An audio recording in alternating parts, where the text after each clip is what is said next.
The French army has joined the outpouring of criticism over Donald Trump's decision to cancel a visit to a First World War cemetery because of poor weather, after posting a tweet mocking the president. A post on the Army's official Twitter account shows a soldier crawling on the ground in the rain, accompanied by the caption,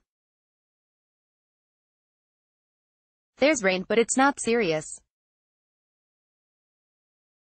We're staying motivated." In response to the tweet, many users added to the ridicule of Mr. Trump, "Our courageous president is ready for your obstacle as soon as it stops raining." One person wrote, "Spectacular shade." Another added, "The ridicule comes after French President Emmanuel Macron called for the creation of a true European army to defend itself against threats ranging from Vladimir Putin to the U.S. under Mr. Trump." The American president was scheduled to lay a wreath and observe a moment of silence on Saturday at Ain Marne American Cemetery in the village of Billow, but called off his appearance due to rain.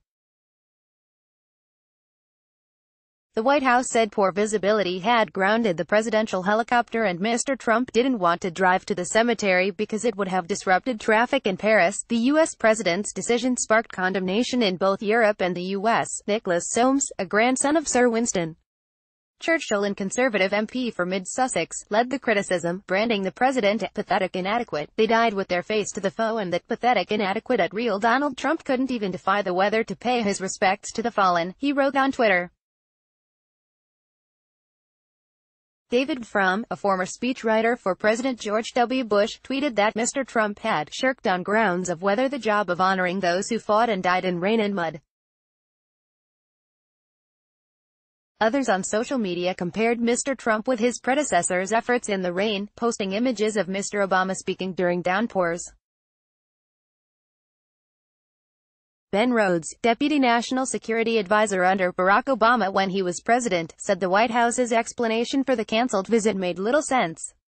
"I helped plan all of President Obama's trips for 8 years, he wrote on Twitter.